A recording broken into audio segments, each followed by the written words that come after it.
ഈശോ മിശിഹായിൽ ഏറ്റവും സ്നേഹം നിറഞ്ഞ മാതാപിതാക്കന്മാരെ, സഹോദരി സഹോദരങ്ങളെ, വാത്സല്യമുള്ള കുഞ്ഞുങ്ങളെ,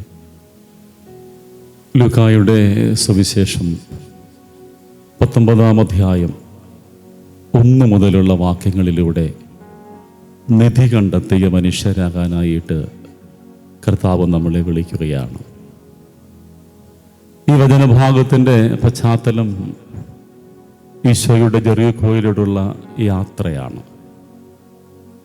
ഈ യാത്രയിൽ ഈശോ സക്കേവൂസിനെ കണ്ടുമുട്ടുകയാണ്. സക്കേവൂസിന് ഈശോയെ കാണണമെന്നുണ്ട്. പക്ഷേ സക്കേവൂസ് മറഞ്ഞിരിക്കുകയാണ്. എന്തുകൊണ്ടായിരിക്കും സക്കേവൂസ് ഇങ്ങനെ മറഞ്ഞിരിക്കുന്നത്? ഒന്ന്, ആളുകളുടെ അധരങ്ങളിൽ നിന്ന് വീഴുന്ന ചില വാക്കുകളൊക്കെ കേൾക്കാനുള്ള മടി കൊണ്ടാണ്. കാരണം ആ നാട്ടിൽ ചുങ്കക്കാർ ആരാലും സ്നേഹിക്കപ്പെടുന്ന മനുഷ്യരല്ല. അതുകൊണ്ട് തന്നെ ഈ മനുഷ്യനിങ്ങനെ ഈശോയെ കാണാൻ വഴിയോരത്ത് നിന്നാൽ ആരെങ്കിലുമൊക്കെ എന്തെങ്കിലുമൊക്കെ പറയും.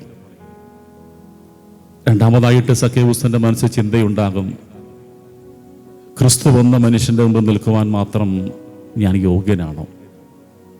ഈശോയുടെ മുമ്പിലേക്ക് ഇങ്ങനെ അവനെ കാണാനായിട്ട് നിൽക്കുവാനും മാത്രമൊക്കെ ഒരു യോഗ്യത എനിക്കുണ്ടോ? അതുകൊണ്ട് തന്നെ സക്കേവൂസ് മറഞ്ഞിരിക്കുകയാണ്. എപ്പോഴും ഓർക്കുക, മനുഷ്യൻ ദൈവത്തെ കണ്ടെത്തുന്നതിന് മുമ്പ് ദൈവം മനുഷ്യനെ തേടി വരുന്നുണ്ട്. ബൈബിൾ വായിക്കുന്നവർക്ക് മനസ്സിലാകും, നമ്മൾ വിചാരിക്കും നമ്മൾ ദൈവത്തെ തേടി കണ്ടെത്തിയെന്നല്ല, നമ്മൾ ആയിരിക്കുന്നിടത്തേക്ക് ദൈവം നമ്മളെ തേടി വരുന്നുണ്ട്. സമരിയാക്കാരിയെ കാത്ത് ഈശോയാണ് കിണറ്റങ്കരയിൽ കാത്തിരിക്കുന്നത്. അവൾ അവിടേക്ക് എത്തുകയാണ്. ഇങ്ങനെ ദൈവം എപ്പോഴും ഇങ്ങനെയാണ്, നമ്മൾ ആയിരിക്കുന്നിടങ്ങളിലേക്ക് നമ്മളെ തേടി വരുന്നൊരു ദൈവം നമുക്കുണ്ട്.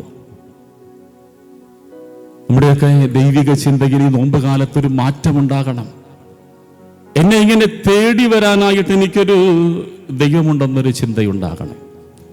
ആ ചിന്തയുണ്ടാകുമ്പോൾ നമുക്കൊരു ദൈവമെന്ന് പറയുന്നതൊരു ഹൃദയത്തിൻ്റെ അടുപ്പത്തിൻ്റെ ഭാവമായിട്ട് മാറും. അതുകൊണ്ട് തന്നെയാണ് സക്കേവൂസ് ഇരിക്കുന്ന മരത്തിൻ്റെ താഴെ എത്തുമ്പോൾ ഈശോ വിളിക്കുന്നുണ്ട്, സക്കേവൂസേ ഇറങ്ങി വാ, എനിക്ക് നിന്റെ വീട്ടിൽ നിന്ന് താമസിക്കണം.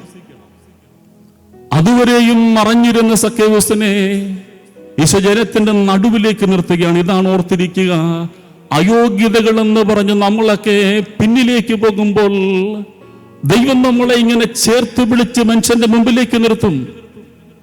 അയോഗ്യതകളെ കുറിച്ചുള്ള ബോധമുണ്ടായാൽ മാത്രം മതി. എന്തുകൊണ്ട് ദൈവം നമ്മളെയൊക്കെ ഇങ്ങനെ എടുത്തുയർത്തുന്നില്ല? ഒരേ ഒരു കാരണമേ ഉള്ളൂ, അയോഗ്യനാണെന്നുള്ള ബോധം നമുക്ക് നഷ്ടപ്പെട്ടു പോവുകയാണ്. ഞാൻ യോഗ്യനാണെന്നുള്ള ഒരു ബോധം നമ്മളെ ഭരിക്കുമ്പോൾ ദൈവത്തിന് നമ്മൾ ഒരിക്കലും കണ്ടെത്താൻ പറ്റില്ല. ഈ മനുഷ്യൻ തന്നെ അയോഗ്യനാണെന്ന് ബോധ്യപ്പെടുമ്പോൾ അവനെ മരക്കൊമ്പിൽ നിന്ന് താഴെ ഇറക്കിയിട്ട് അവന്റെ കൂടെ ദൈവം നിൽക്കുകയാണ്. എൻ്റെ അയോഗ്യതകളൊക്കെ ഏറ്റു പറയുമ്പോൾ എൻ്റെ കൂടെ നിൽക്കാൻ എനിക്കൊരു ദൈവമുണ്ട്. കുരിശ് തരുന്ന ഓർമ്മ അതാണ്. നോമ്പ് കാലത്തിലൂടെ കടന്നു പോകുമ്പോൾ ക്രൂശിതനെന്നൊരു ഓർമ്മയുണ്ടാകുമ്പോൾ നെഞ്ചിലേക്ക് വരേണ്ട ചിന്ത ഏതാണ്? എൻ്റെ അയോഗ്യതകൾക്കൊരു മറുപടിയാണ് എൻ്റെ കുരിശ് മരണം. ആ കുരിശിൽ എനിക്ക് വേണ്ടി കാത്തിരിക്കുന്നവനാണവൻ. അവിടെ സക്കേവൂസിനെ കൂട്ടിക്കൊണ്ടുപോകുമ്പോൾ സക്കേവൂസ് ചിലതൊക്കെ വിളിച്ചു പറയുന്നുണ്ട്. എന്താ വിളിച്ചു പറയുന്നത്? എൻ്റെ സ്വത്തിൻ്റെ പകുതി കൊടുത്തു. അതുകൊണ്ട് അവസാനിപ്പിക്കുന്നില്ല, വഞ്ചിച്ചെടുത്തതൊക്കെ 4 ഇരട്ടിയായിട്ട് ഞാൻ തിരിച്ചു കൊടുക്കാൻ പോവുക. എന്തായിരിക്കും ആ മനുഷ്യൻ്റെ അവസ്ഥയല്ലേ? നമ്മളാണെങ്കിൽ ബുദ്ധിയുള്ളവരാണ്, നമ്മൾ വിവേകപൂർവ്വമൊക്കെ നമ്മളെ കൈകാര്യം ചെയ്യും. നമുക്കൊരു 85 വയസ്സ് വരെയൊക്കെ ജീവിച്ചിരിക്കണം. അതുവരെയുള്ള ബാങ്ക് ബാലൻസ് ഒക്കെ ഒന്ന് കണക്ക് കൂട്ടി നോക്കിയിട്ട് പറയും, കർത്താവേ ഇത്രയൊക്കെ തരാം, ബാക്കിയൊക്കെ എനിക്കൊന്ന് വേണം. ആ മനുഷ്യൻ പറഞ്ഞതാണ്, എല്ലാം കൊടുക്കുകയാണ്. എന്തേ സക്കേവൂസ് ഇങ്ങനെ കൊടുക്കുന്നു? ആ സക്കേവൂസ് നിധി കണ്ടെത്തുകയാണ്.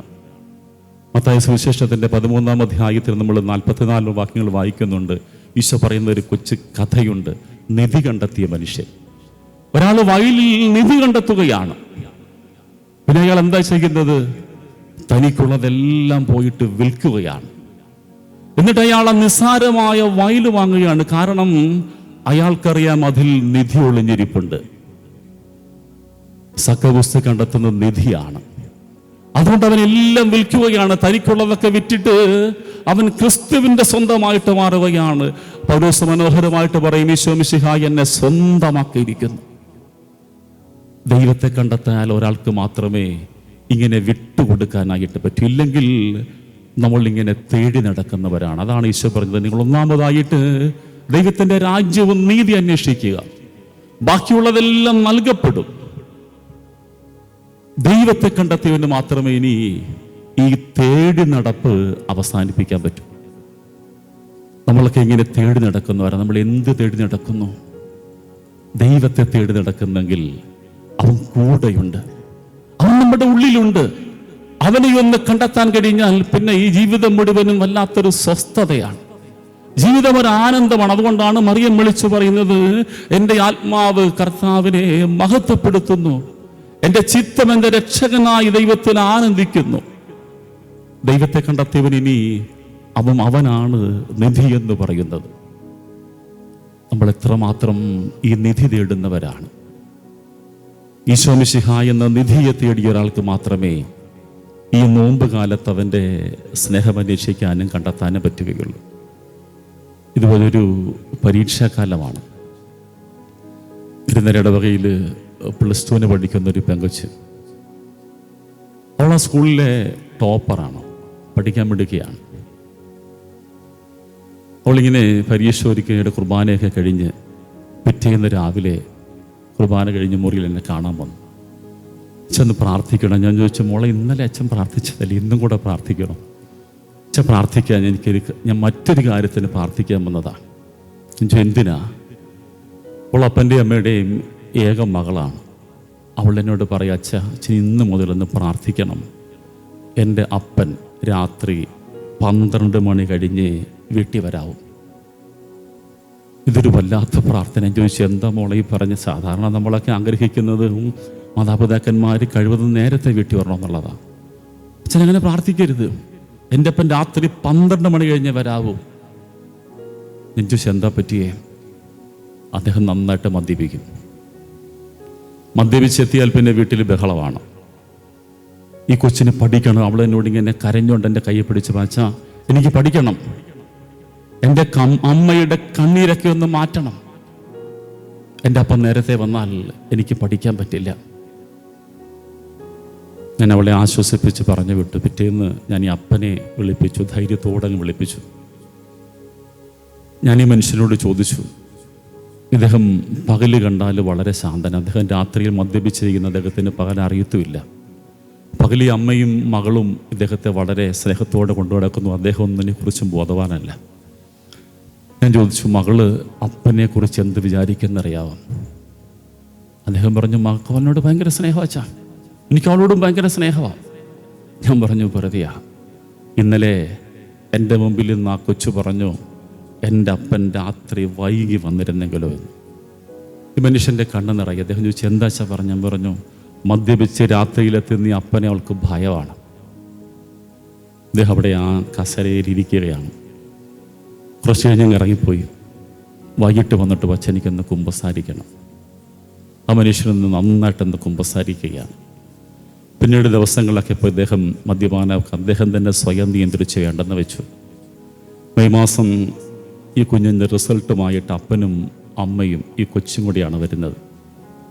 അവൾ ആ ഇടവകയിലെ ടോപ്പറാണ്. അവൾക്ക് 1200-ൽ 2 മാർക്ക് മാത്രം പോയിട്ടുള്ളൂ.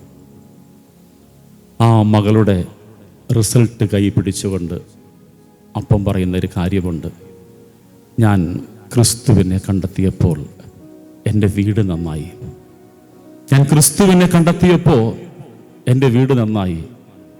എത്രയോ നേരത്തെ എനിക്കിതാകാമായിരുന്നു.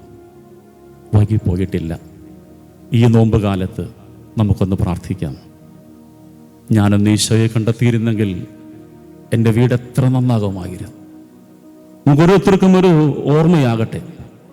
ഈ ബലിയർപ്പിക്കുമ്പോൾ നമുക്ക് നമ്മളോട് മാത്രം ഒന്ന് ചോദിക്കാം, എൻ്റെ വീട്ടിൽ ഇനി ആരൊക്കെയോ നന്നാകണമെന്ന് ചിന്ത എന്നെ ഭരിക്കേണ്ട. ഞാനൊന്ന് നന്നായിരുന്നെങ്കിൽ എൻ്റെ വീട് എത്ര മനോഹരമായിരുന്നേനെ. അവിടെ നമ്മളെ നോക്കി ഈശോ പറയും, ഇന്ന് ഈ ഭവനത്തിന് രക്ഷ ലഭിച്ചിരിക്കുന്നു. നമുക്ക് ബലിയർപ്പിക്കുമ്പോൾ പ്രാർത്ഥിക്കാം, മിശിഹായെ, നീയാകുന്ന നിധിയെ കണ്ടെത്തുവാൻ, ആ നിധി തേടുവാൻ, ആ നിധിയിൽ ആശ്രയം വയ്ക്കുവാൻ പഠിപ്പിക്കണം. നമുക്ക് ബലിയിൽ പ്രാർത്ഥിക്കാം. ദൈവം നമ്മെ അനുഗ്രഹിക്കട്ടെ. ആമേൻ.